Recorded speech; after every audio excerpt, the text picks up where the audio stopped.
I'm Shane. And I'm Bo. We are your Kentucky Fried Critics. Robots and cyborgs, buddy. Yeah.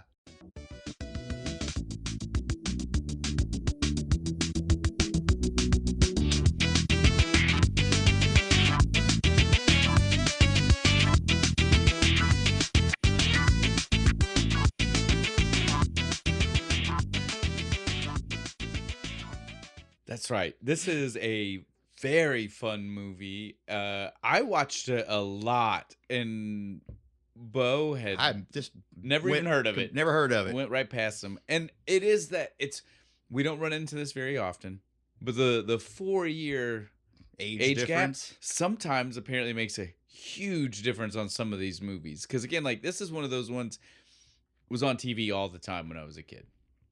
Loved it. Had to have like by the time I became aware of TV and shit, had to have just been done because I had never heard of this. Realized we didn't tell them. Oh, D.A.R.Y.L. D.A.R.Y.L. 1985. Again, they probably clicked here, D.A.R.Y.L.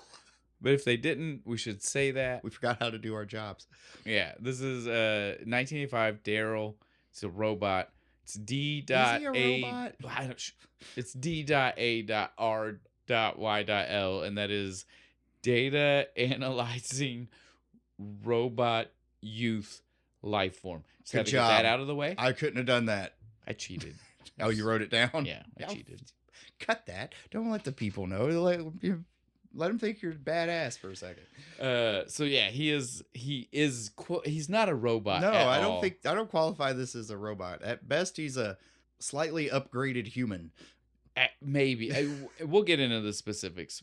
Before we get into everything, we need to do our job. We keep forgetting our job. Oh, fuck, man. And we keep forgetting to do that. We're too excited. This movie was too much 80s nostalgia fun. I love this movie for sure. So yeah, before we get into everything though, we will go ahead. Bo, do you want to hit him with the beer? The beer.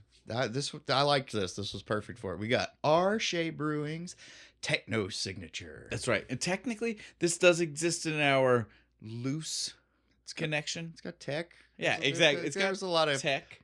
There's what did you want us to do? Review a fucking robots. video? There's quote robots in this movie. There are things in this movie.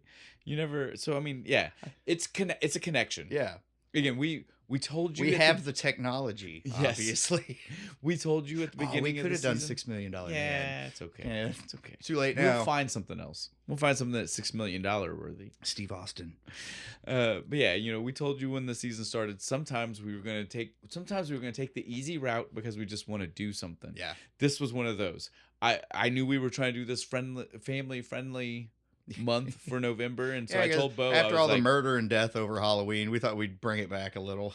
Literally, we didn't have a beer, we didn't have anything. This was one of those I told you, like, the harder way to work it for us is to know the movie and then find a beer to match it. It's so hard sometimes. Certainly harder than just like going and being like, that speaks to me as this movie. Yeah. Right? And so this was one of those ones that I told Bo before we knew. I said, all right, we got to find something like robots, something technology, like something anything techie. I want to, if we're going to go family friendly, like Bo wanted to do Milk Money. I wanted to do this one. We definitely got, we both got our solid pull. Yeah. This was a solid our top pull, picks. Right? Early in the month too. Right? Yeah, I was proud of for us. And so yeah, this was one of those ones. I am glad that we picked this beer because so far, beginning tasting notes is delicious. This is really good. It's a double IPA, yeah. double New England IPA. The last if one that we makes had, a difference, I guess. Apparently, the last one we had tasted like you just straight bit into a grapefruit. Yes, again, and we've been on record. That's the one. It's the one we don't like. They grow on us. Usually by the time we're finished, we're just like, because it's so strong, we're like. I was just saying, I'm sure that alcohol percentage helps. But this one, I mean, first taste, I was like, Bo hadn't even sipped it yet, and I was just like, fruity, dude. It's not bitter at all. It's really if I'm gonna get a double New England, I'm going for this one. Go Shea. Right. We'll check back on how we feel at the end, but something first name's Rico. Yeah. Ricardo? Ricochet. Ooh, I like that. Good one. But yeah, we'll check back at the end, but something tells me if the alcohol percentage makes us end up liking the ones that at first taste kind we of don't suck. Like this one we're gonna love this one by the time What we're was finished. the percentage? I didn't even look. 8%, dude. Nice. Yeah, we're gonna. Hell It's a yeah. good strong. It's gonna be a good day.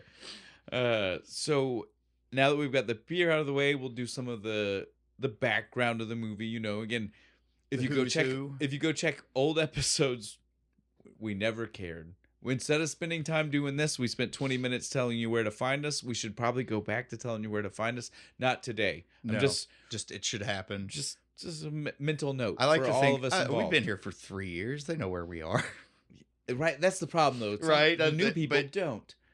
There's a lot of people on the internet, Bo. Well, Shit. you heard us say it, and so maybe go look. But next time we might have something planned. Today we tell didn't. your friends. Yeah. Today we're just gonna get right into what we do now. And so the director, Simon Windsor. Give me 1 second. Windsor. I typed it the wrong way, and I knew it. I'm at least proud of myself for looking at it and being like, nope, that's not right. That's a fat-fingered typo right there. It's Simon Windsor. He is an Australian director. Primarily before D.A.R.Y.L had only done westerns because of the fact that like it's easy to film a western in Australia. It looks right. You've got plenty of area that looks like old westy time. Quickly. Yeah, Quigley. Well, I love that you mentioned that. He is the director of Quigley. Shut the fuck up. No, he's not. Quigley Down Under, dude. Dude. This is a man. I love that fucking movie. Now that he did that after this one.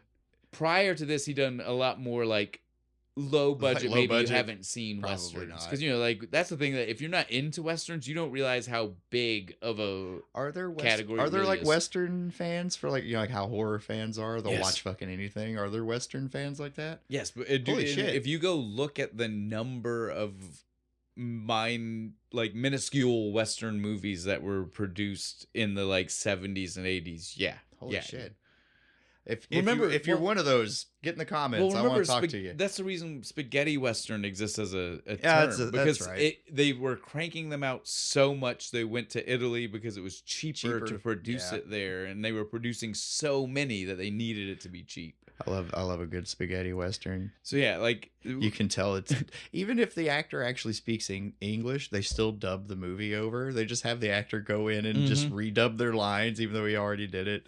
And so it doesn't line up the right way. No, it's like, why? What's the point? But so this director, though, outside of westerns, has done some cool movies. I just wanted to point out that Am I about to pop even more? Oh, definitely. Oh, fuck so yeah, I'm ready. He had done westerns prior, and he stayed in westerns for a while. But when he finally moved out of westerns, his first project was Harley Davidson and the Marlboro Man. Yeah, nice. The manliest movie ever. Dude, I loved that movie as a kid. Like, I wanted the Marlboro Man's jacket. So the orange and black leather. Yeah, it was so good. That movie was so good. It's probably not. I've not watched it it since I was probably a like, child. I love that movie. We're gonna watch it again and be like, oh, this movie sucks. So we're on record right now because at this point, with as much fanfare as we just gave, we will definitely save our first adult watch through for the show for you guys. You guys will get to hear our reaction. Wait for that future episode. But yeah, I remember being a kid and loving that shit fucking out of that movie. Going to school and talking about it with your friends and shit, and being like, I saw this badass movie. They're like a biker and this dude, they like beat up people in this fucking bar. It's all so fucking cool. But we also have another weird. So like just how we had Richard Benjamin connect back to the movie before, we have a weird connection backwards here because we have his follow-up project after Harley Davidson and the Marlboro Man was Free Willy. Not Free Willy 2 though, not Free Willy 3. No, he directed the good one. The one. The reason we have 2 and 3. But so like again, it's not actually connected. What a fucking 180 though. Well, it keeps going. There's a lot of violence and death in Marlboro Man. Listen, it keeps going. So after that, he did Operation Dumbo Drop. Hell yeah, I love that movie. But again, very different from both of the movies I just said. Did he feel bad about all the violence? He also then did The Phantom. Fuck yes! Purple suited. Yes, Billy Zane. Yeah. Oh, it's so good. I want that fucking ring. Simon Windsor also, though, has had a hand in any, and I think all, young Indiana Jones adaptations, because there were some in the early 90s, some in the late 90s, some were like weird well, they're all like anthology stories, but some were like multiple in an hour long episode, and so maybe he only directed like part of an episode, but this man is like 6 episodes. He is young Indiana Jones. Yeah, if there's a young Indiana Jones, he was attached to it at some point in Why its did that not process. take off more? That would have been a good like actual like movie series to Well, start. Simon is maybe the guy to go talk to. Hey, dude, for real. I'll help. I'll get your coffee and shit. Well, our real problem is that by the time studios thought that was a viable option was when they were trying to plug fucking Shia in as Mutt, and they were trying to do that. Yeah. No, And it's like studios are dumb. Yeah, they because A, that character was not Dr. Jones. Like, you know, we like Indiana because of his personality. I didn't need him to be like this weird 50s leather jacket wearing cool kid. Greaser, you know? Yes. That inexplicably can fence like an Olympian. Right. I didn't need that. And so I think that's the real problem is just that the studio was too dumb to know what they had while people were making it. Just do it as a prequel series, like in The Last Crusade, the whole beginning section when Indy's a kid. Just do that, but as a fucking movie. Bring back our Friday the 13th Fedora guy. Dude, Fedora guy. Let me find out more about Fedora, dude. Let me find out more about him. Would have been fucking great. Dude, I agree. Okay, so that's our director. So again, lots of things that we have both like real connections to, nostalgic connections to. Like this guy he had done a bunch of things. Don't quote me on this because I forgot to put it in, but I'm pretty sure he also was the director for Crocodile Dundee 3. The one where they go to LA or whatever. Crocodile. Yeah. Dundee in Los Angeles. People shit on that one. I liked that. And the Mummy? Yeah. Isn't it a mummy? Yes. Takes this kid on like the safari ride. It's like an animatronic snake and he just stabs it. So yeah, he again, all props. He's a great director. More props to this fucking guy. Writers is a very different situation. So we had 3 different people that are listed as writers, and it doesn't specify. It doesn't. Usually we don't. Bad sign. Well, and we don't got screenplay, so it's not even like one of those situations. Like they're just listed as writers. So someone might have wrote the screenplay, but we don't know the distinction. Yeah. So we've got David Ambrose, Alan Scott, and Jeffrey Ellis. Now, I'm going to tell you right now, of the 3 of them, they all... Well, Jeffrey Ellis, I know for a fact, only worked on this movie. He never... There's no IMDb credit outside of D.A.R.Y.L. Well, no, there's one for a show that never made it off the ground that was D.A.R.Y.L. The TV show? Well, it would have... No, it was... But it was like... It was like D.A.R.Y.L. continued. It was literally not pitched until like 2019, 2020. Wow. And it was gonna be somebody playing the adult. It was D.A.R.Y.L. from the end of the movie, but grew up. And now we see grown up D.A.R.Y.L. I'd be okay with redoing this movie now. I don't know about I don't want an adult D.A.R.Y.L. I just do a TV show with. Give me more of him like learning his weird cybernetic powers. Yeah, and exactly. Shit. Give me what happened after he started living with the family at the end. Yeah, but immediately after. And then the government finds out he's still alive, and they got to do like they're constantly like evading the government. Yeah, something. Dude, no, that'd be fucking badass. But no, that's not what they were pitching. They were pitching adult. Like he's working in an office. Oh fuck that! He went the wrong direction entirely. The other 2 writers, though, again, David Ambrose, not known for a lot. Like it's small things. Like they wrote some other stuff, but again, nothing that I'm going to hit you with that would have been like shocking to you. Now on that though, Alan Scott. He did write one that is big, that's huge. Intrigued. The Witches. See, I like that movie. Yeah, that's a great. That's a great movie. I'm pretty sure I looked. He's the only that movie is based on a Roald Dahl book. So when you look at like the IMDb, Roald Dahl is listed, but it's just Roald Dahl and Alan Scott. So Alan Scott somebody had to wrote take the book. Yeah, he wrote the movie. Like this, he didn't write the story. He had to take the book movie and make it into a script. Yes. Which honestly is probably harder. Yeah, well, because it's not your original, so you Yeah. gotta try to like take the things that you're reading and figure out how you can like make long it work. passages of description, and then I got to turn that into Yeah. dialogue somehow, or dialogue, or a visual or a representation visual shot, that covers all of what was described. Yeah, that'd be a pain in the ass. So kudos, but that's it. That's our writing team done. Nice, Nothing else. good job, guys. Most of them Usually, when you have not like done anything. more than one writer, it's a sign that the movie's probably This was bad. pretty good though. But yeah, this defies the rule. I like that. For actors, we got some people I'm going to cover because this is one of those movies where lots of actors, not huge, but there are definitely big characters, and we're going to tell you the actors who played those characters, because that's only fair, right? Yeah, it's only fair. They deserve their due fucking credit. They worked hard, god damn it. Now, on that note, the very first one we're going to cover is like a huge actor. He's the biggest guy in the movie. And so that's Michael McKean. Yeah, Spinal Tap. This is Spinal Tap. It goes to 11. A Mighty Wind, Coneheads, thousands of other. You've seen Michael McKean. Wasn't he on SNL for a little while? Yeah, he's been on lots of things. You're going to see him again. They're doing another Spinal Tap movie. And we definitely want to do that. I'm so happy. But so like from the 70s to now, he is. If you like comedies, you've seen him somewhere. Yeah, somewhere. At least one movie that you've seen, he's been in. He's usually a guaranteed. Dick. Well, but again, in most of his, like, funny, but he's usually a dick in the movie. But this one, he's like the nicest fucking guy. He even leans a little dickish from time to time in this, though. You got to give. He was willing to feed an entire youth baseball team booze to win. Well, it made him feel more real. It did, but he has a flaw. He seems like an ass. Every time baseball comes up, he's an asshole. Yeah, no, that's his one weakness. He's one of those. Baseball. He's one of those shithead dads today, right? Like the ones that get filmed for being like a shithead on the field. Yeah. Like that's him to a T. If Turtle had struck out during the game and they'd lost, he would have fucking lost his shit. But so yeah, we got Michael McKean there. The mom, Joyce Richardson. So yeah, Andy Richardson, but we'll just call him Dad. Yeah, because he's Dad. They never even say that in the movie. We had to think about it when we got here. I was like, what was his fucking name? Yeah.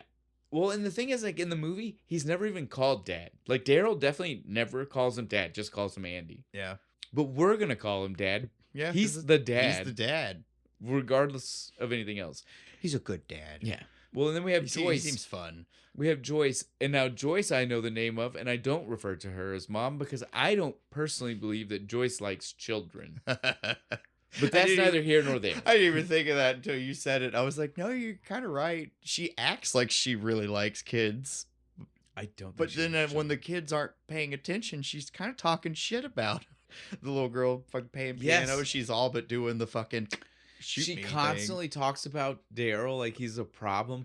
Even some of the times where he wasn't, right? Like specifically the one where she's talking to the foxes, Turtle's parents, and like she's like, he leaves the room and being like, I don't even understand why he would say that stuff about her. Maybe it's because he says that she's dating him because he's got the biggest. And she cuts him off, and then she's like, it's almost like he's too honest. And I was like, no, but if I met a kid that said that, I would just be like, and there are kids like that. Yeah. But he's just a naive kid, and you want that. You want your 11-year-old to be naive enough to not understand why that's something you don't talk about, and to feel like he should say it to you. Yeah, you want that. I liked that. So that was pretty funny. It was very funny. So again, to me, it was just like she doesn't like children because like she immediately was like, kids don't do that, and I was like, no, kids definitely do that. And then You're wrong. And then she's pissed off later because he's like the perfect kid. He cleans his room. He folds his clothes. He makes his own breakfast. It may not be super common, but that there are kids that are that. We can't just be like, and it's not just because they have autism. Sometimes they just like doing that shit. We can't pretend like they're not human children. No, which is how they're not. Acted. They're aliens. We need to round them up for experimentation. No, I will give you that. In her case, she did feel like that, and she was technically right. Yeah, but real world, you'd be like, man, my kid's great. She wouldn't complain at all. But so she is played by Mary Beth Hurt. This is a woman. She did a lot more. Any relation to John Hurt, you think? I don't know. I would have seen that. Well, and she's American, and yeah, that's right. But so I looked this up. So she did The World According to Garp, which is I think I've seen that once. Yeah. It is a famous one. It's one of those cinephile movies. Yeah. But she was also, this is a non-cinephile one for you. She was the judge in The Exorcism of Emily Rose. Like Oh, yeah, I've seen that. Nice. She's the one who's residing over the case. Again, not technically the main focus. Like the Yeah, flashbacks it are keeps really, flat. Yeah, and that's more the focus. Like, you know, is the weird, crazy story you get told. we have this court case adjacent to an exorcism. So yeah, she is the judge, and she was also the nurse in Bringing Out the Dead. I have not seen that one. Nicolas Cage and Scorsese, I do believe. Yeah, it's good. He plays an ambulance driver, and it's like just like following him across 3 nights of work as he just like sees more and more crazy shit. I like both of those people. I love Cage, and Scorsese rarely fucking misses. So go look it up. You'll probably like it. Do I that liked when- it when no, I was a I'm kid. gonna fucking do that when I get home. What was it called? Bring Out the Dead. Bringing Out the Bringing Out the Yeah, Dead. you'll Fuck like it. yeah. Know what I'm doing tonight. So after that, Catherine Walker, she plays Dr. Lamb, the evil woman fuck doctor. her. I agree, but she is the one she does like a lot of like these are like masterpiece theater. So she's not like actually classically trained, but she does the things like would make you think she was. Yeah. And she might be. I'm not trying to say she's not, but I'm saying like she is also in D.A.R.Y.L. I went to Juilliard. Yeah, but you're in D.A.R.Y.L.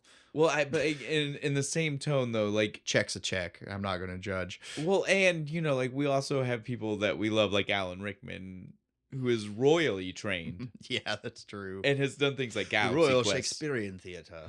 Galaxy Quest, and of course, no, Galaxy Quest is top class theater. I don't care what anybody says. But you get my point. You get. I understand what you're saying. I just want to have Galaxy Quest. God, I can't say it. Galaxy Quest. We move on from Galaxy. Spoken elegance. But so I agree. Dr. Lamb is and so from her before I say this, I'll go ahead and say so the other person we have is Dr. Stewart. That's our other doctor. The people in charge of the program that is D.A.R.Y.L. Right, and he is played by Joseph Summer. He is a guy. He's been in a few things. Dirty Harry, Witness. The Harrison Ford with the Amish people. Yeah, I like that movie. The Sum of All Fears, Strange Days, Patch Adams. Man, I've seen all of these movies, and I do not remember this. I got one for you at the end. I saved the one you'll know the most is at the last. He was also Ducksworth in The Mighty Ducks. He was the guy who owned the company in the very beginning that gave Emilio the responsibility to coach a hockey team.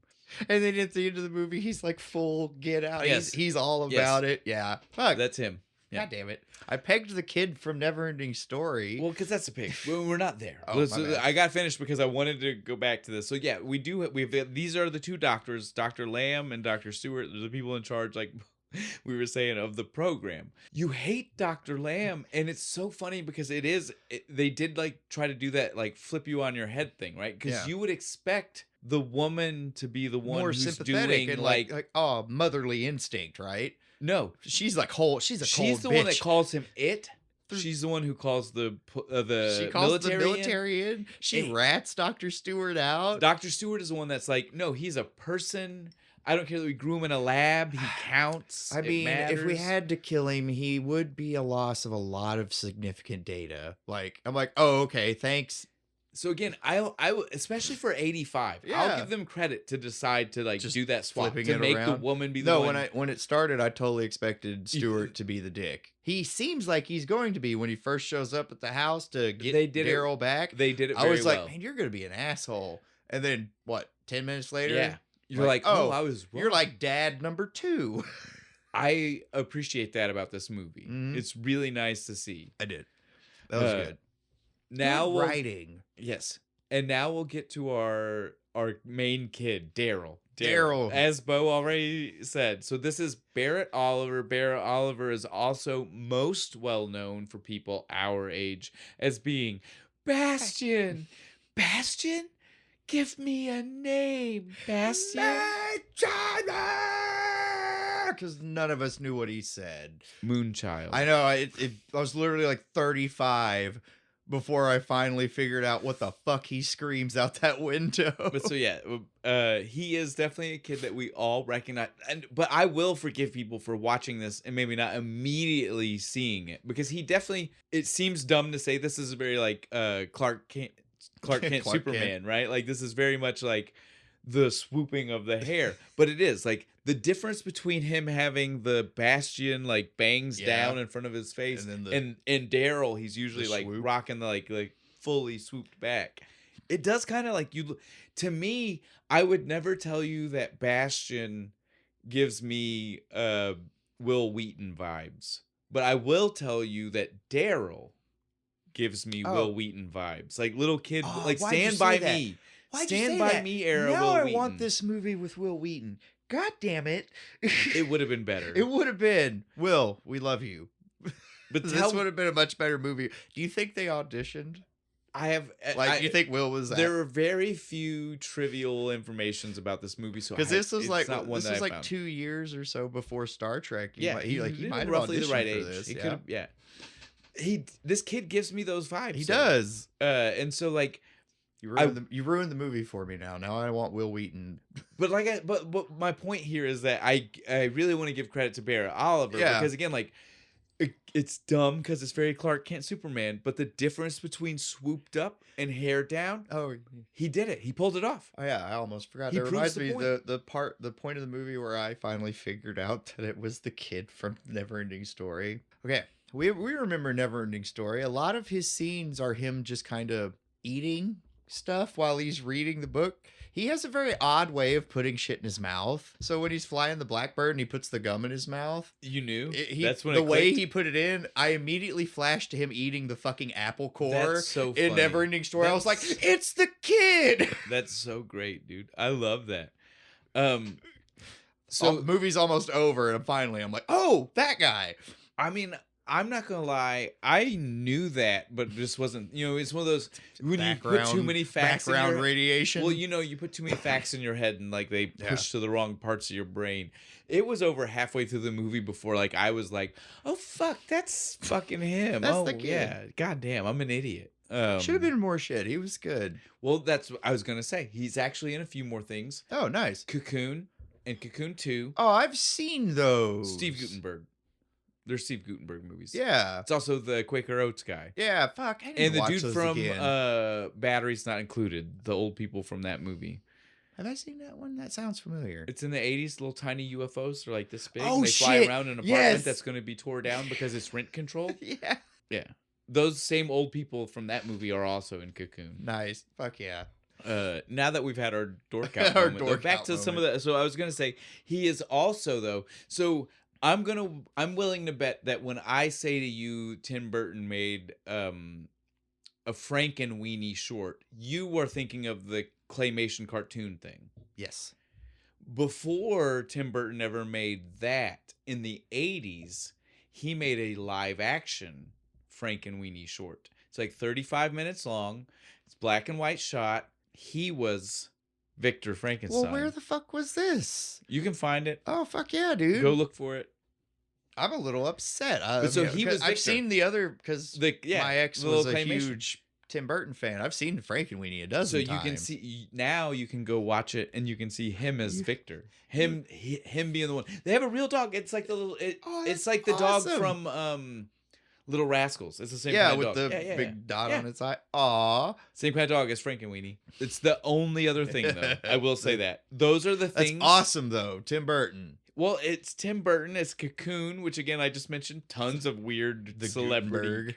connections in, and then Neverending Story. So again, Barry Oliver, not in a lot. He but was he's in our childhood more than we thought. God damn it. It's like that mean girl from Milk Oh, Money. yeah, that's right. right, Like, the she one strategically placed in the placed right everywhere. movies and things that were all like, I know that kid. From him though, we will talk about Danny Corkill. Turtle. I love Turtle. Turtle's my homie. Turtle is great. He is in two things. Again, outside of these two things, nothing else. So it's this movie. Then he was Orlop in the original Dune. Fuck yeah. And he's one of the grandkids in Rocket Gibraltar. Do you know that movie? No, never It's heard one of of that Macaulay. I think we've talked about Have this. we? It's the one where the kid's grandpa dies and they all give him a Viking funeral. Oh yeah, you have talked about this before. But you've still never seen it. No. So okay, so it's Macaulay Culkin's a little kid in this. He's one of the kids. He's one of the grandkids of this guy, who all conspire to give him a Viking funeral. I hope I hope people conspire to throw me a Viking funeral. We have to. We're gonna look for something to do this with for our loose end season because I'm telling you right now, it's come up twice. You would love it because of the Viking funeral, and then again, like the people that are in it would definitely just like get. Yeah. Oh fuck! I love Macaulay Culkin. Come on the show. So, but that's it though. Danny Corkle is. That's upsetting because he was great. He's like my favorite character in the whole movie. The only other character that we should even talk about is going to be, and not even his parents. So again, I forgot to say. So I got too used to the rest of them being all family, so I didn't need to say who they were playing. So he's Turtle Fox. That's the last name in case you didn't know. Well, did they ever say his real name? No, Turtle. No, even his parents refer to him as Turtle. I got a better thing for you. Turtle is his nickname, but why? We see him and he's very much an ADHD kid before we knew what ADHD was. Oh, yeah. Right? But on top of that, he tells us during the baseball scene he's the fastest base runner in the league. Yeah, that's right. Why is this one of those you call the tall guy tiny moments? I guess. He's the fastest. Kid, you call him Turtle. The fastest. Or the fast kid. The fastest kid, you call him Turtle. Is that what's happening here? Because if not, so. I don't get it. Because everything about this kid is too fast. I love turtles, so I was immediately just like, yay, Turtle. But so our last person that we'll mention, though, is going to be Sherry. Sorry. Hooky. Sherry. Call her by her goddamn real name. The hooker. The amateur hooker. Yeah. She's just practicing. And that is Amy Linker. And the only reason I pointed out that his last name is Fox is because she's the sister. She's also a Fox. But I'm not going to tell you the parents because they are not important enough characters dude, they don't to talk even about. say their goddamn names, do they? The one is the guy who helps adopt out D.A.R.Y.L, and you have I fucking forgot about that. Yeah, I did. I totally forgot about that. The only reason the Richardsons end up with him is because he happens to be neighbors and friends with Andy. I got the perfect guy. He's a super nice. His wife might not like kids much. That's why we're not talking about. That's why we're not talking about them as people because they are so unimportant. You didn't even remember that he was the reason that D.A.R.Y.L's there. Forgot entirely. Fuck. Because he does that and then he's gone for 45 minutes. Yes. And then shows up for the dick scene. That's where he's like, he's got a big dick. Yeah. Like I was saying, Sherry Lee is played by Amy Linker. She was in the whole first season of Square Pegs. It's an 80s show. It's okay if you don't know. It's okay. If you know the show, thumbs up. But she was also the voice of Robin on the Mr. T cartoon. I do know that one. That's why I said it's okay if you don't know Square Pegs. I figured you would know the next one. I've not watched it religiously. I've seen a few episodes of the Mr. T cartoon. Yeah, she was one of the girls in the Mr. T cartoon. I mean, paycheck's a paycheck, like I said earlier. That's our full. And she never even got to meet Mr. T. Oh, definitely. Right? She's off in another booth. Yeah, it's fucking bullshit. She probably never even met the other kids, to be honest.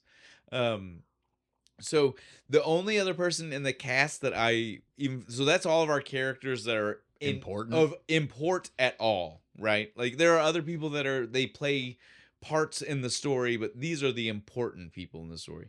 The only other actor I want to mention though is Hardy Rawls. He plays Bull McKenzie. It's the opposing team's coach.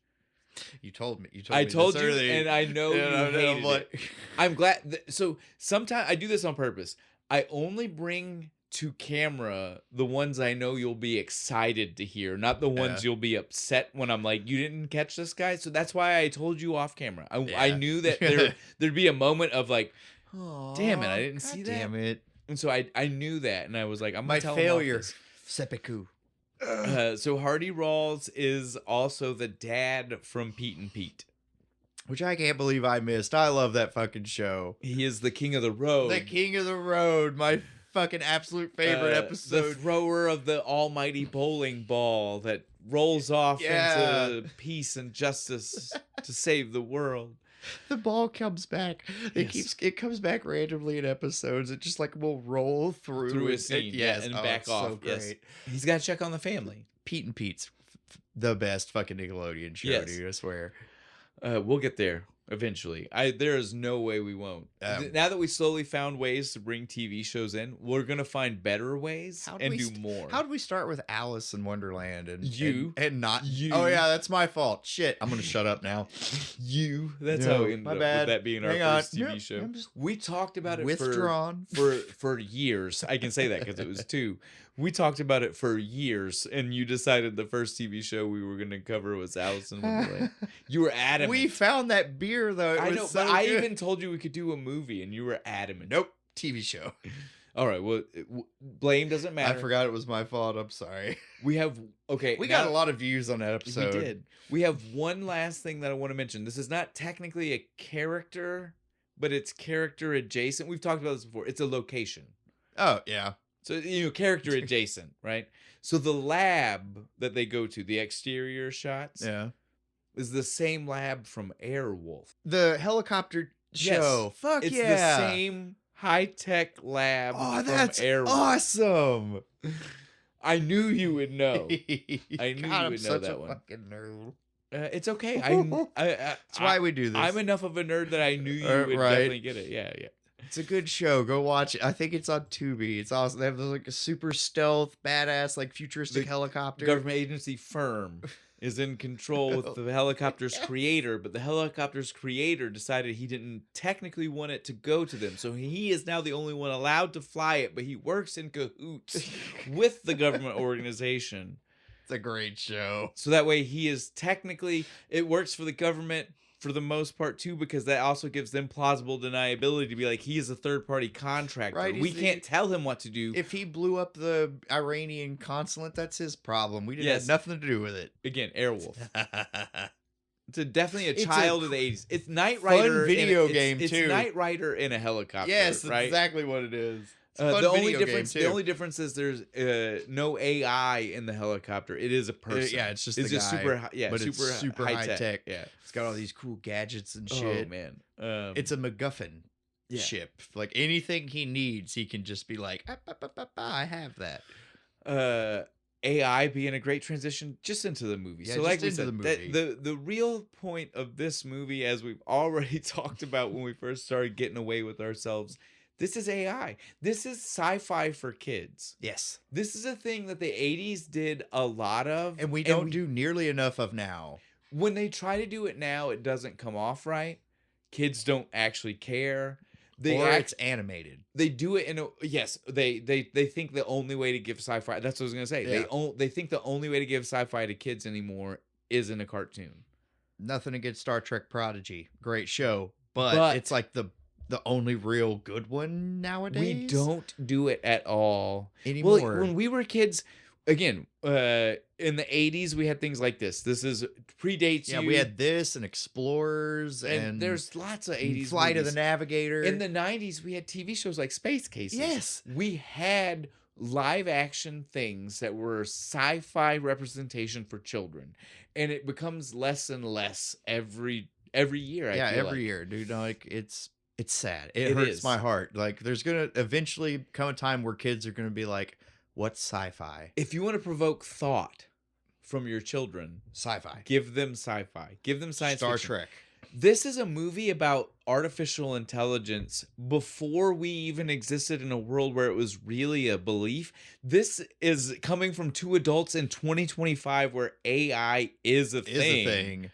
And my head grasped it easier because I grew up in a world where I watched movies like this. Where it's like, oh, well, at what point does the machine become a person and you stop? And what does that mean? Yeah. Should we care?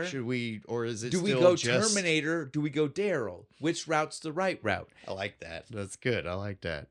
So this is what I'm saying. Like, this is why you should be exposing your children to things like this. And this is a good starter pack right here. This one, Explorers, and what was the other one? Flight of the Navigator, I said. That's your 5-year-old kid starter pack for sci-fi right there. 100%. And I mean, again, like, I can't tell, because this movie it's it's everything all at once, right? Like, because it is high action. Yeah. Not all the time, but it starts off that way. I've never seen this. I was 3 minutes into this movie. I was like, shit, they just drop you right the fuck in this, don't they? Well, there's not There's even a helicopter chase, dude tearing ass there's down no- a gravel road. There's no talking. No. There's no exposition on screen. There's not even really like music like you would think like big like dun dun dun dun. It's just kind of like this guy's running from this helicopter.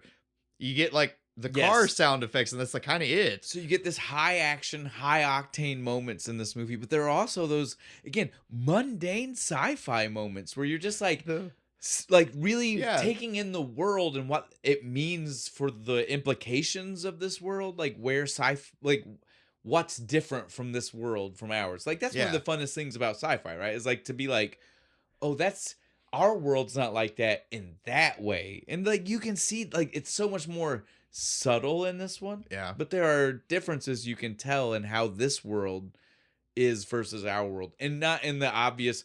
There's a secret government. There's a secret agency government. making. There's robot always children. a secret government thing, man. But yeah, I didn't realize that people again. Like I would have thought Bo would have known this one. This is not a strike against you. No, This is more of a statement against the fact that I can't believe that 4 years would make the difference. Because I'm sure other people your age, again, you know more obscure movies than other people your age. So for you to not know this one, it means that other people your age Definitely don't know. certainly don't know this one. And for me, I feel like most kids my age, I would have asked probably about have seen D.A.R.Y.L this. would have been like, well, and certainly my age or older. So like our older, mine and yours shared older cousins. yeah. Like they would have all known D.A.R.Y.L. And so like it's crazy for me to Josh know that saw like it in the yeah. theater. Well, even like Jeremy and Jesse, like which is like Oh, way yeah. closer to me. I know for you, like that's still like 7 years age difference. But for me, that's only like a couple. They were adults basically when I was a kid. Yeah. So like but for me, like I bridged the gap. I was Yeah. like in between. And so like even for me, like with like them, I know they saw this. I know other people my age saw this. Hey, give me props for being like the youngest cousin. I'm the cool one. I mean, again, you know way more. Like I already gave you, I said it. You know more movies than other people would have known for sure. There's something about 35 millimeter film that just touches me on a deep level. I love old movies. And this one is that, right? Yeah, like, it's still- whatever it was filmed on. Definitely, even when you're watching There's like grain, and when right? you're watching 1080, it couldn't stretch out. Like it still gave you the black bars, which means Yeah. you know it was on a type of film that can't. They had They can't- to like compress it to make it work. That if they would have cropped it to the right angle, too much was lost, and so they said we have to give you black bars. We Right. have to It's give what you we black gotta bars. do. No, again, I like I said, I love this movie. It's dated. It is super dated. It's horribly There's dated. not a lot of like But it's so much for fun. like a robot movie. There's not a lot of like practical robotic effects or anything. There's like he's almost just a none. kid, and it's all like kind of like they love the Commodore, don't they, dude? Every Yes. computer in this movie is a Commodore 64. Even in like the secret government base, he sits down. It's a goddamn Commodore. On the note that we just started to say, I think this is a good point to circle back to what we started with. Robot. It's one of the words. It's the key word. Yeah, It's the middle. It's the main word. It's yeah, the it's the D.A.R.Y.L. R in D.A.R.Y.L. Is he a robot? No. By no means is he a No. robot. The movie takes great lengths to point out at several times that he is at least flesh. Yeah, he'll age and die and decay just like you and me, General. Now, technically, I had problems with that. Right? You're bringing up the one part where I was like, well, they say that, but at the same time, the scene also argues against that being true. Because if he's going to age Yeah. and he can do all these things, and they've already, like, at that point in the movie, Dr. Lamb had already said we can just reset him. Yeah. Yeah? So if he's going to age, we don't have a magic way to grow them faster. Oh, we need an adult We version? need an adult version. We if we can't grow them faster, That's a good point. There's then Dr. why Stewart would you is abort? never like, Then why would you abort this one? You would just let this one grow, and at best, if he doesn't align with what you want as an adult, you reset him and do it reprogram him again. at 18, and there, you're perfect fucking soldier. Unless, this is what I was saying, this is why sci-fi is great, because since this world doesn't define itself, it lets kids have this conversation, right? Like, Yeah. and I 100%, I get most kids may not be, but me at 11 would have been finding another 11-year-old to have that conversation with and be like, so what do you think it means about this world? Right. Do you think it means that they can age up a lab-grown person instantly? Yeah, like Because 2 that- weeks and he's 18. The general acted that Yeah, way. he did. He's like, now you Scrap this. yeah, give get me rid an of this one. right? Give we me want an an adult version, perfect pre-programmable soldier. But so again, like this world lives in very ambiguous areas, but no matter what you believe, that ambiguous area does not include a robot. Yeah, no, not at all. At best, cyborg. I'm not even going to give him cyborg. He has like But does he? Does he? They say his brain is like a whole like CPU, right? But then they show you the MRI. Yes, the MRI. And it's a little chip. It's a and then they even do the like fun lawnmower man zoom Yes. into his head, but the graphics are horrible. I swear I had the screensaver where it would like go through like the like super shitty looking map. fucking Yeah, back. Yeah. Windows 95, baby. But so yeah, this is essentially like the Windows 3.1 version of that same screensaver, right? Like that's what it looks Yeah, like. It's just showing you like he's For going through 85, it's though. Wolfenstein 3D, but with like weird like staticky computer pictures. Yeah, circuitry. and like cyan, yellow, and that weird Like fuchsia that color that neon they used to fucking use. green and shit. Yeah.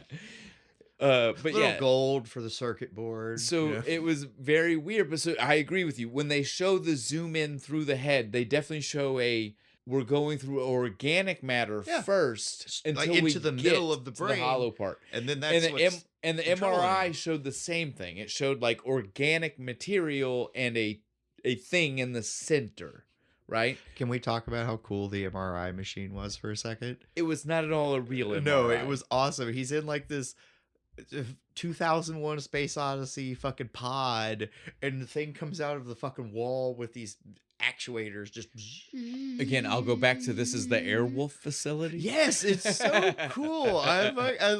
We don't do maybe we just movies like this maybe anymore. we just say like continuity wise this is what they were doing in the Airwolf facility outside of the helicopter, was. right? Like this is just their other their projects. side project. They're running the D.A.R.Y.L project. D.A.R.Y.L was going to be the perfect pilot, the pilot, for the perfect yes! helicopter. Oh my god, we got there. that's the sequel. He grows up and becomes the Airwolf pilot. Screw he's working in an office. Yes, TV fuck show. that.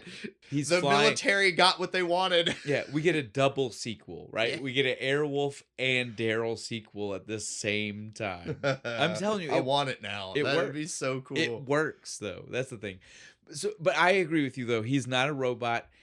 Again, I even say I agree with you. He's not really enhanced human. He's not really a cyborg. Well, maybe. So this is where I say to you, maybe. Like I get what you're saying, right? Like where you're like they show us organic material. Yeah. I agree with that. But the only way the end works is if it's actually the way they describe it to us, which is that there's no brain and it's only a computer. Yeah, because Because brain death. Turtle tells Yeah, us the rules are he can't be dead because he didn't need oxygen To for run his that brain brain. because that brain is a computer chip and computer chips don't need oxygen. So I'm he's sorry fine. for the listeners that had to hear that the way, but that's how the movie does it. The movie is like, does. let me slap you with this piece of information. Let me slap you with this piece of that's information. almost exactly how Turtle fucking says it.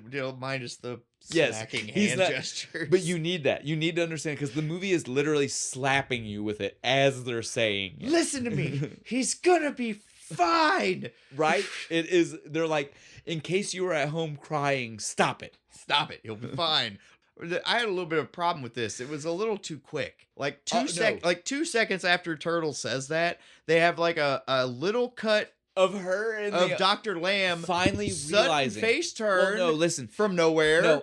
No, in all fairness, her face turn was technically 20 minutes before, minutes after we thought she had just been okay with killing the kid. Oh yeah, that's right. She tells the general, yeah. the minute that you can't tell the difference is the minute that maybe we're wrong. Yeah, that's right. I almost forgot about that. Like, I'm paraphrasing the shit out of that scene. It's basically spot on. But if you looked away from the you TV, could miss it. You could miss the and moment. then all you get is her just kind of at the end magically the briefcase, like pulling him out of the we thing. don't even see what's in the briefcase. No, magic. We don't know if it's a computer.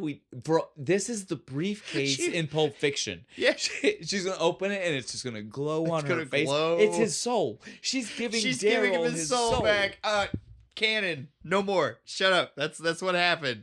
No techno-babble bullshit. She just pulled D.A.R.L's soul out of the briefcase and shoved it into him. He runs like 4 miles. Well, it makes as much sense as any sci-fi explanation. They were running out of time. We had to wrap this shit up. Well, no, because they do. He runs home. They walk outside.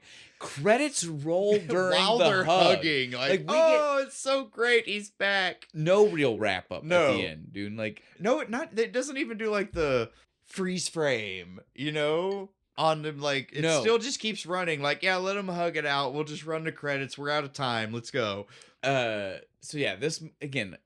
The movie is great. It's a fun movie. I like it. But this it is questionable about some of the things. There are some things that you just have to gloss past. But since it's made... So if I hadn't seen the like Paramount Pictures thing, I would have thought this was a made-for-TV movie. Well, it was Columbia Pictures in the end or in the... So here there were 2 different distributors. And at one point, one of them left. But then they came back and got involved again at the end. So it's Paramount and Columbia were the 2 people involved. Yeah.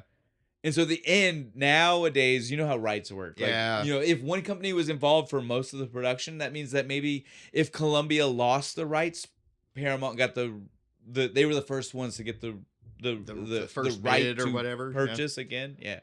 So I can't remember, but I want to say that Paramount technically in the 80s didn't produce it.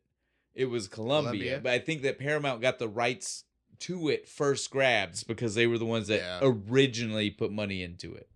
Makes as much sense as any of that bullshit. But it was my main point though is it 100% was a real movie because you were about to be like, I was like, it seems it has made for TV vibes. There's like after the big action opener when the dude drives his car off the cliff, it drastically tonally changes. Chooses to die. It turns into like Saturday morning fucking happy time fucking movie. Such a light. Yeah, it's like all of the baseball stuff. We're gonna play baseball. It could have been part of a Bad News Bears movie. Yes.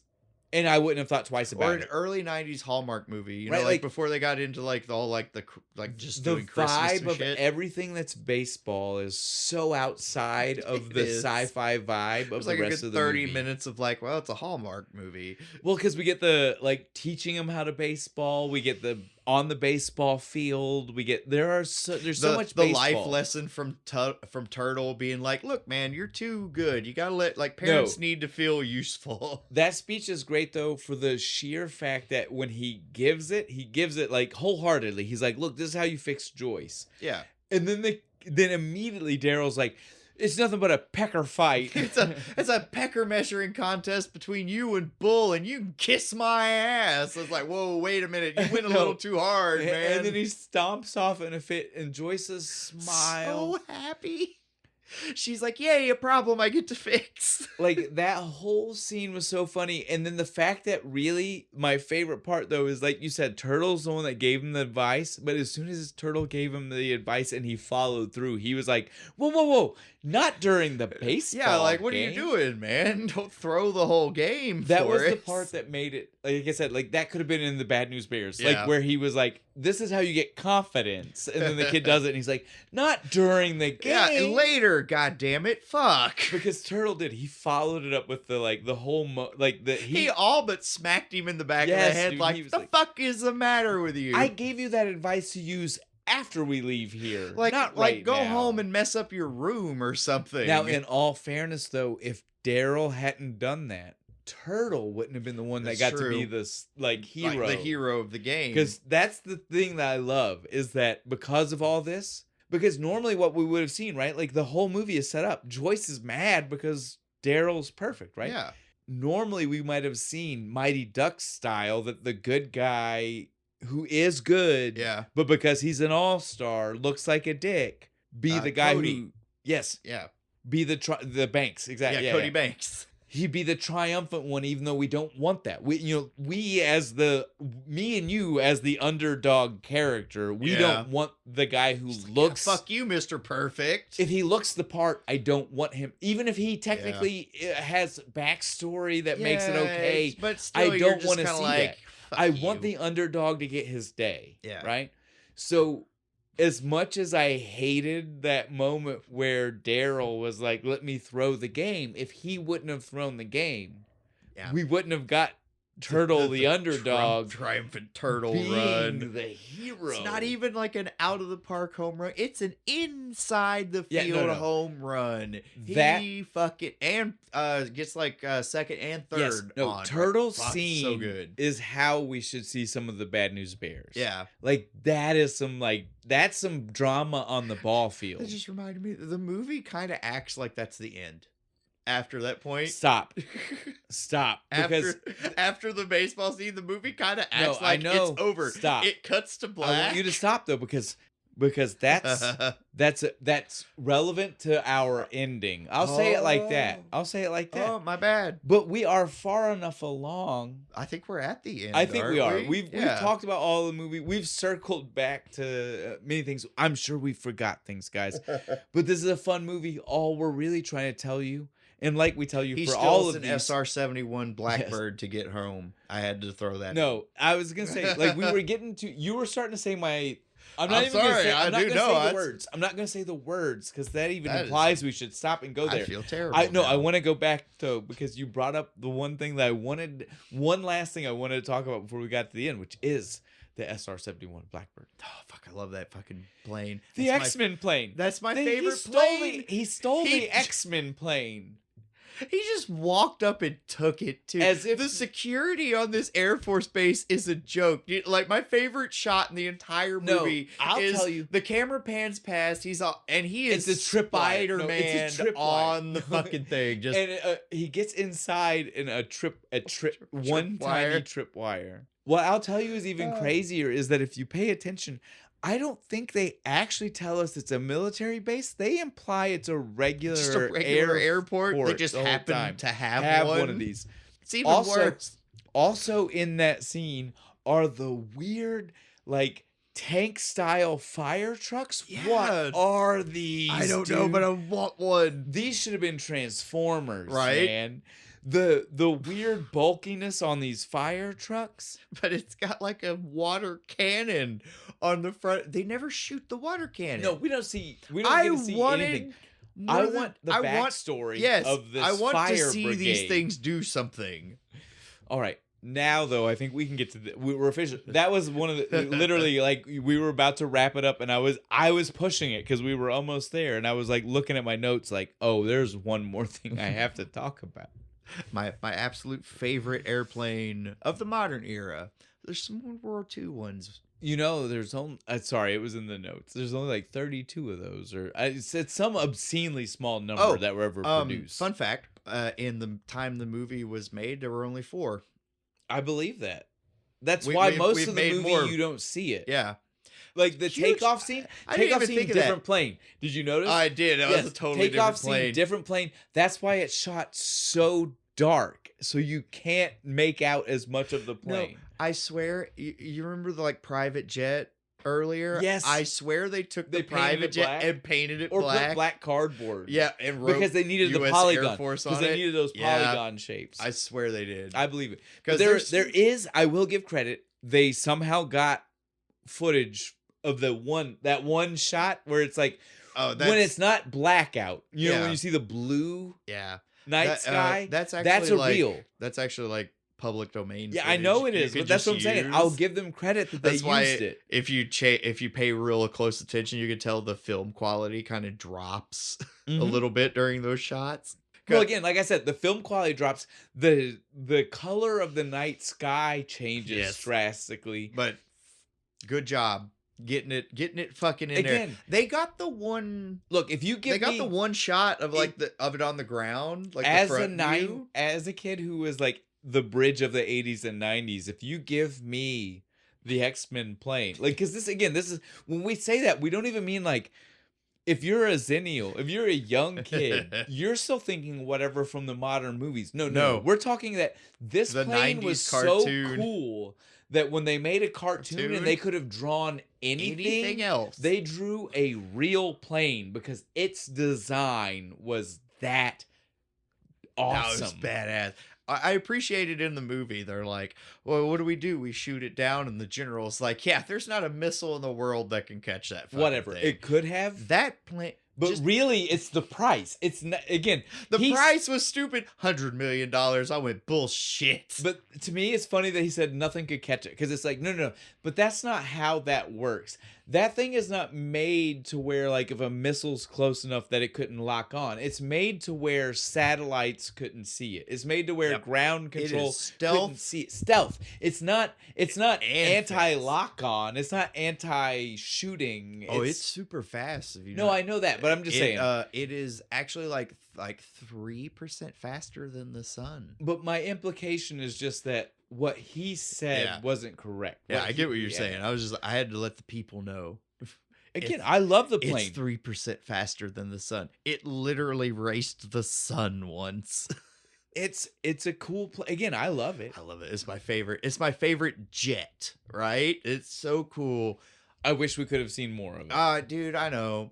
But what we got was dope. It was awesome. I get why they did it. You had to see the actor's face, but I know. No, but that scene you have to be in like a spacesuit to fly that plane. That scene also produced my favorite moment of where he was such a like cartoonish bad guy to the military, where he knew the camera was there. He's trolling them the whole time. He let them watch as long as he wanted them to watch. I'll let you change. Like, look, I'm doing this. I'm setting the autopilot, but he puts the gum up and they act surprised, and it's like the fact that he did this without like looking and being like, oh shit, it's there. Yeah. Means he knew it and he trolled you guys. The whole fucking that he time. was like, I'm letting you watch, but you still won't know my plan. Just like 5-6 pieces of gum. Just I'm telling you.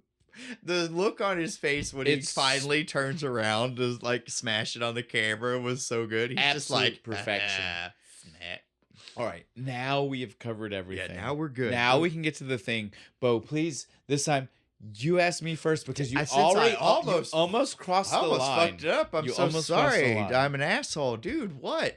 What is your thing? My thing is much like you were saying, but you were giving I will at least give you credit. You were giving a specific example, but it happens multiple times in the movie. There are so many of these weird, long cut to blacks, not fade to black. No. I want to be very specific because, like in the world direction, there's a difference. Yeah, there's a difference. Fade to black implies a scene transition. Even if it's a cut to black, even if is even if it's over. Like quick fade, there's still like you can gradually see the gradation into black. No.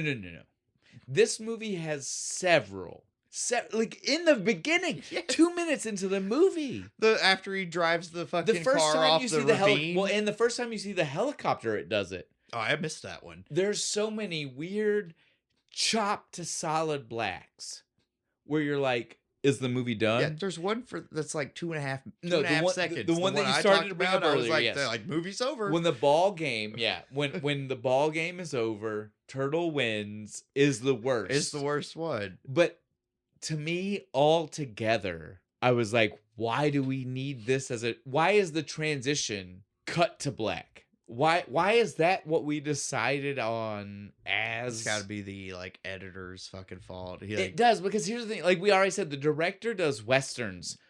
What western do you know does cut to black? None. Does Quigley do cut to black? No. At the end. When it makes sense. When it's done. When it makes sense. When the movie's over. Yeah, it makes perfect sense. Yeah, this movie is filled with so many. And again, like we said, the worst example is the baseball game. Yeah. Because it's so long. But what I will tell you is the reason it's so hurtful to the movie is that every single one of them is a different length of time. Like if they would have picked one, even if that length of time was long, I agree. by the second or third, you'd be like, I know what this is. I get that this is just a scene transition. But the fact that every single time we see one, it's a different length of time. Yeah. It makes it to where you there's some that are like know. done, and then there's the baseball game. Yeah, and it's like where everything you expect, in between. You are expecting words to start scrolling. Have you ever seen A Beautiful Mind? Yes. That movie does this shit to you too, where it's like, oh, okay, the movie's over. Oh, wait, hang on. But I feel like in A Beautiful Mind, it was purposeful. I don't feel like this. There's no way anyone involved in this movie wanted you to think that the movie was done at baseball game. Right? In case they wanted to cut it for like a TV movie, right? You know, like we need a 30-minute special here, a fun baseball game. Because again, like I don't know. You're a natural kid. I'm gonna take you to the Hall of Fame. My thing is 100%. Yeah, the hard cut. That's a good one. Hard cut to black. I even noticed that one, and that's not even my thing. So then, Bo, what's your thing? Mine is stupid, and it just made me belly laugh every time. Like I watched this movie 3 times, and every time, fucking made me laugh. The scene where right after the Dr. Stewart and the bitch get him, and they're like reviewing his memories. He has like the ice cream one in the baseball game. The table cracks me the fuck up. It's like a funhouse mirror.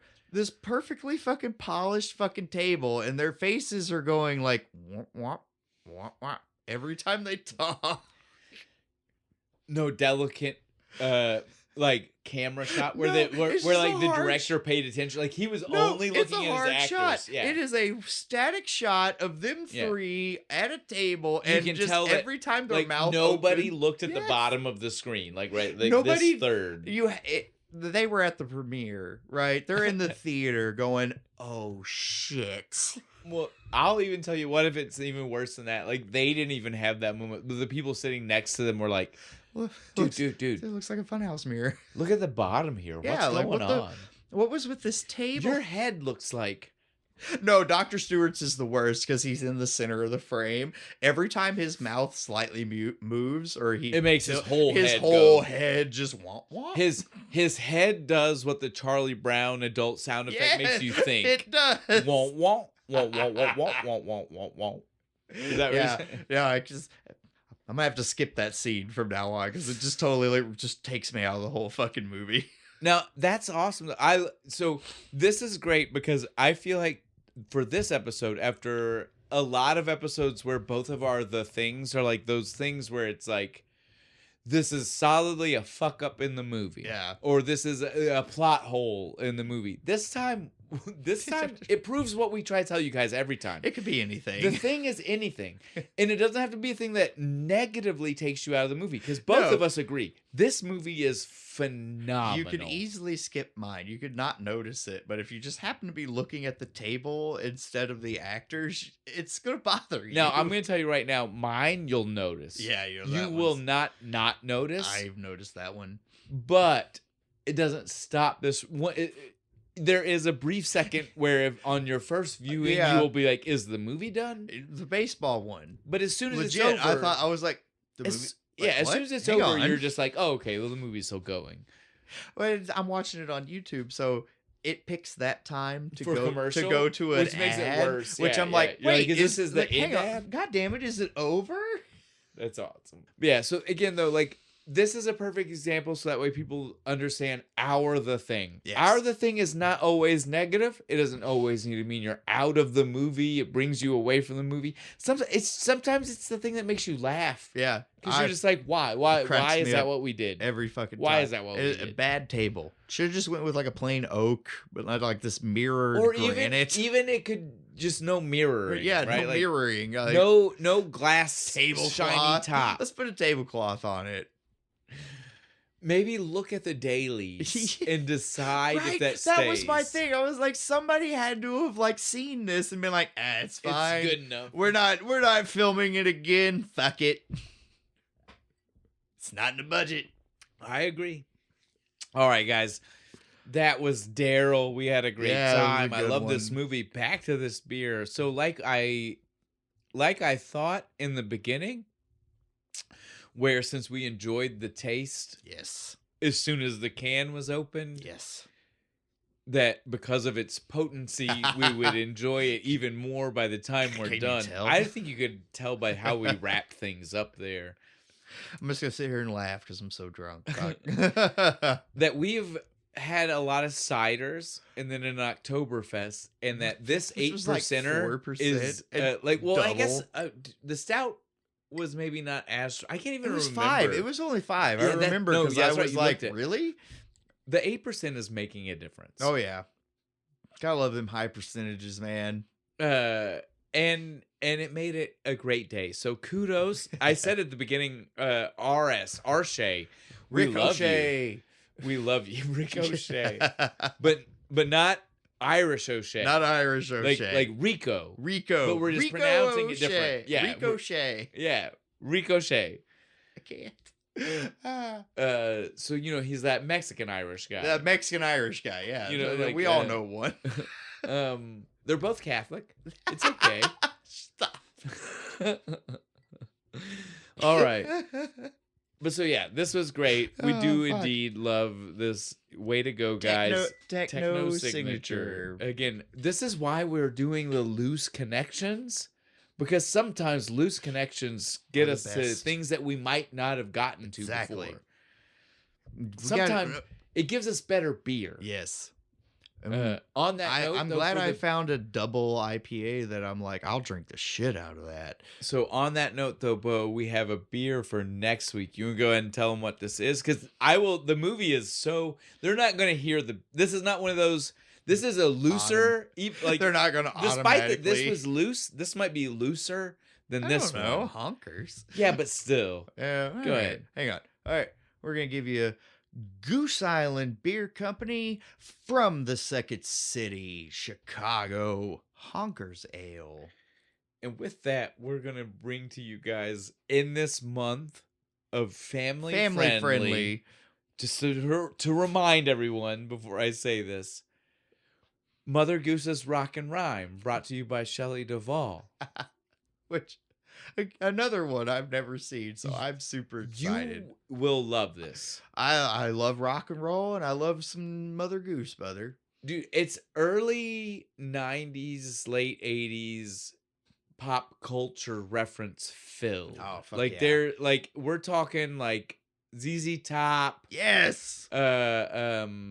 Dude, I can't like there's so like Shelley Duvall. Shelley I mean again, Duvall. like you will flip your top. Oh, hey, she's For how been many on people? she's coming back. She's been on the show before.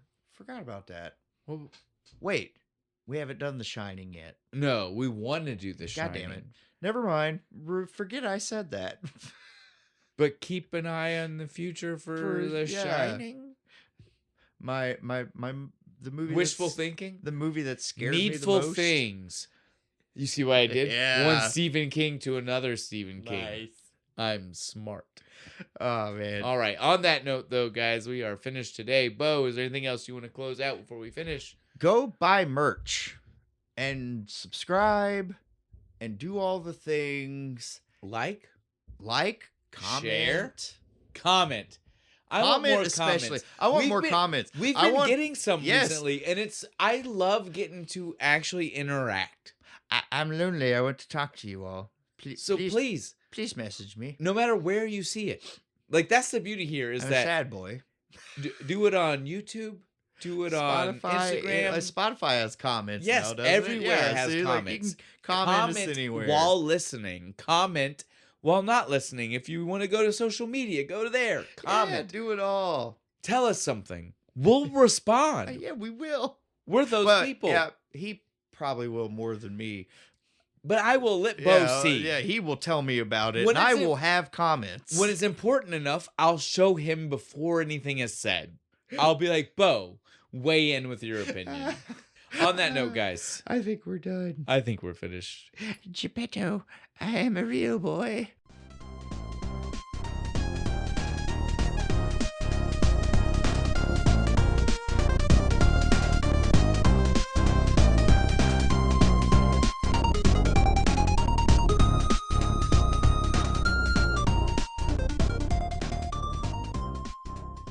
robot.